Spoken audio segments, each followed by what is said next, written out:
Hello dear students, आज हम आपके लिए लेके आए हैं ट्रांसलेशन का एक very important chapter use of it. Dear students, story में ट्रांसलेशन में जो हमारे यूपी बोर्ड में इस चैप्टर से आप यूँ समझिए कि एक ना एक सेंटेंस अवश्य आता है, ज़रूर आता है। तो स्टूडेंट्स को चाहिए कि इस चैप्टर को अच्छे से वो लर्न करें और इसके बेस से जितने भी सेंटेंस होते हैं उन सभी का ट्रांसलेशन करना सीखें। आइए हम देखें क्या है यूज ऑफ इट।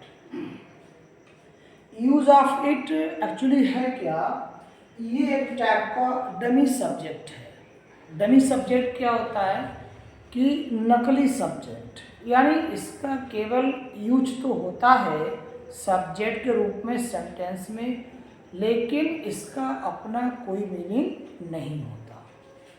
स्टूडेंट्स, ये हमारा तीनों टेंसेस में यूज हो जाता है, यानी प्रेजेंट, पास्ट एंड फ्यूचर।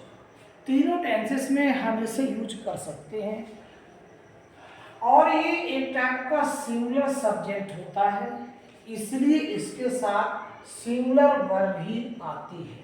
अर्थात पास्ट टेंस में वाज, प्रेजेंट में इज, परफेक्ट में हैज और इंडेफिनिट में यानी कि एस या ईएस फॉर्म ऑफ वर्ब। दूसरा हम बात करें कि यूज ऑफ इट सब्जेक्ट के रूप में होता क्या है, मतलब कहाँ इसका यूज किया जाता है। तो हम देखें यूज ऑफ इट सेंटेंसेस में कहाँ यूज होता है। जिन वाक्यों में मौसम संबंधी कोई सेंटेंस दिया हो, जैसे जाड़े का दिन था, समय से संबंधित कोई सेंटेंस दिया हो, जैसे प्रातः काल, ये हमारा टाइम हो गया। ऋतु से संबंधित कोई सेंटेंस दिया हो, या हम बोले दिन या महीना से संबंधित कोई सेंटेंस दिया हो, तो उन वाक्यों में हमारा सब्जेक्ट के रूप में इट इस्तेमाल किया जाता है। अगर आपको यूज ऑफ इट एक बार में समझ में ना आए तो आपको चाहिए कि आप इस वीडियो को बार बार देखें, उम्मीद है समझ में आ ही जाए। अब देखिए हम इन सेंटेंसेस को कैसे करेंगे ट्रांसलेट। ये सभी सेंटेंसेस, जाड़े का दिन था, अब प्रातः काल है, आज आकाश साफ है, अंधेरा होता जा रहा है, 2 बजने में 15 मिनट कम है, और ये सारे सेंटेंस जो है वो यूज ऑफ इट के ही हैं। जैसे हम इसे कैसे बनाएंगे, जाड़े का दिन था तो हम बोलेंगे इसको, यानी इट हमारा शुरू में आ गया, it was the day of winter. It was the day of winter, जाड़े का दिन था। हम लोग इसे यहाँ पर कोल्ड भी यूज कर सकते हैं, कोल्ड भी यूज कर सकते हैं विंटर की जगह। अब प्रातः काल है, ये हमारा टाइम संबंधी सेंटेंस आ गया, तो क्या बनेगा इसका, यानी इट इज मॉर्निंग नाउ, यानी कि अब प्रातः काल है। हम इसको बनाएं, आज आकाश साफ है, तो इसका बनेगा it is clear the sky, आज यानी कि टुडे। तो हम देख रहे हैं कि इन सभी सेंटेंसेस में सब्जेक्ट के रूप में हमारा इट इस्तेमाल किया जा रहा है। तो इट का यूज हमारा किन वाक्यों में होता है, जिन वाक्यों में मौसम, समय, ऋतु, दिन, महीना, वर्ष ये सब दिए होते हैं, उन वाक्यों में हमारा सब्जेक्ट के रूप में इट का यूज किया जाता है।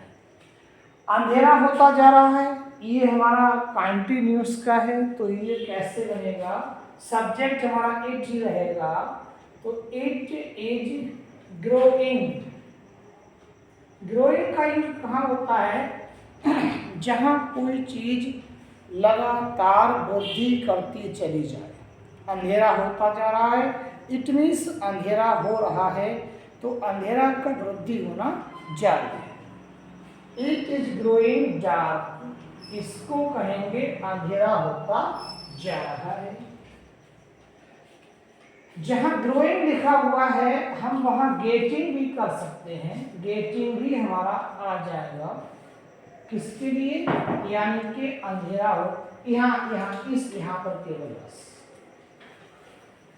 2 बजने में 15 मिनट है, इसका मतलब है 2 बजने में 15 मिनट है, तो इसका बनेगा हमारा इट इज क्वार्टर टू 2,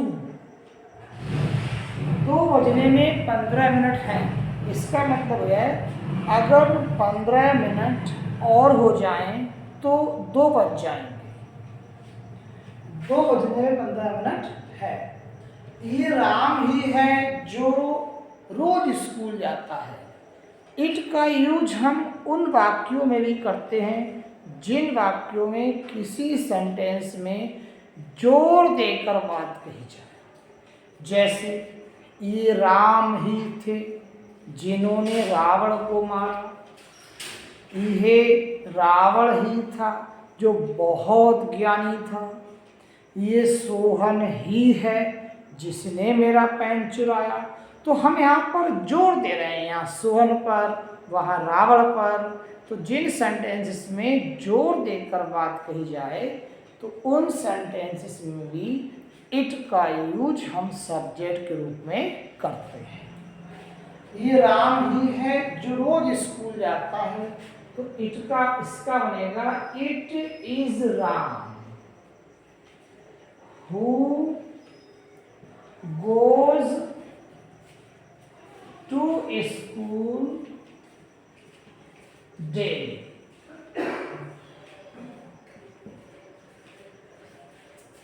दस बजकर 40 मिनट हुआ है, 10:40 हुआ है, तो इसका बनेगा इट इज 40। स्टूडेंट्स 40 की स्पेलिंग ध्यान से देखें, इट इज 40 मिनट्स